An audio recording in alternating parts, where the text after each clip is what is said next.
scan for trades and how do you monitor your trading? Well, I scan for trades basically by looking at the chart, mainly on my iPod Touch or iPhone, whatever happens to be to hand at the time.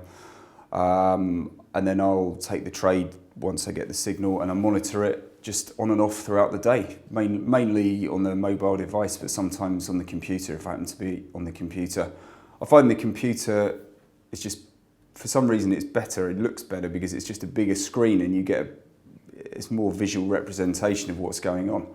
So, but that's how I monitor it, just throughout the day on a mobile device normally. And what are you looking for when you enter a trade? And how do you select which setups to trade? I'm basically looking for an oversold condition, short term on the FTSE, and when I get my combination of signals, technical indicators, I will take that trade, as long as it's between 8 AM and 9 PM, because as I say, outside of those hours, the spread's just too high. It doesn't make it worth it. And how do you select which setups to trade? Well, I'll basically take every one that matches my criteria. There's certain criteria I look for, and normally there's about 3 or 4 of those that come up a day. It doesn't tend to be any more than that. So it's really just waiting for the, as a rule, I will take every one that matches my oversold criteria. But sorry, on. Are there ever any days when you don't trade then, where they're just so too placid? No, because that's why I use the 5-minute time frame. I think if I was using the hourly chart, there would be days where you just sit there and don't do anything literally all day. But my system is based on trying to do quite a few trades and then gradually increasing the stake. So with the 5-minute chart, there's never been a day where I haven't had a trade. I think I may have had to wait till about lunchtime once to get a trade, but it tends to be it suits what I want to do, which is to make several trades a day. Anything more than that, it probably wouldn't be enough trades to do. How do you filter your trades?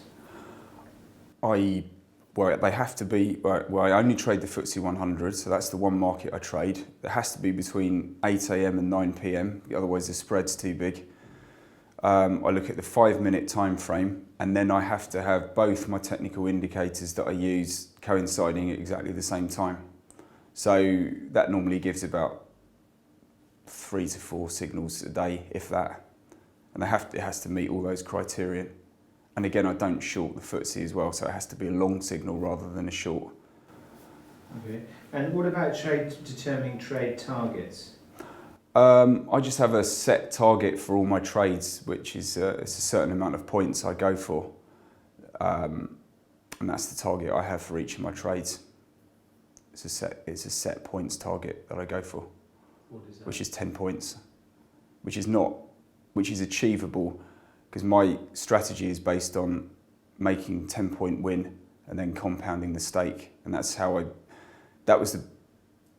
turned the 200 quid into a lot of money. But then in hindsight, I realised that was a one-off that won't be repeated, but that was the principle behind that.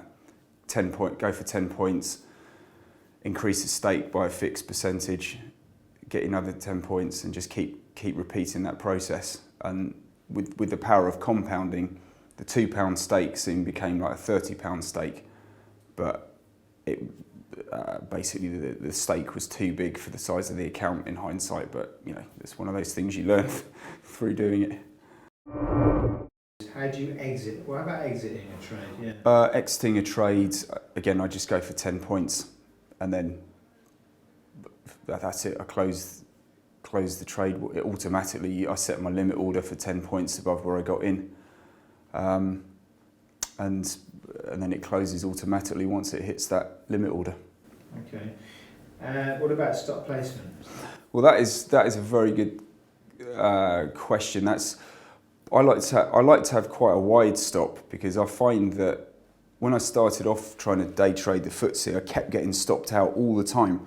So I had a really close stop loss of about 20 points, and it's absolutely infuriating when it keeps hitting your stop loss and then it will just bounce back above it every time, and you think, because you read all these books and they say, yeah, you should have your stop loss nice and close, and so you don't lose too much money, but every time it just gets your stop loss hit. It's like it's almost like people that the market makers know where people have got their stop losses. They bring the market down, take everyone's stop losses out, and then just bring it back up again, as if to say, as if to laugh at you, you know. But so I have quite a wide stop to try and stop that from happening, which again, it could be deemed as dangerous, but because I have very low leverage, it gives you the ability to have a wider stop.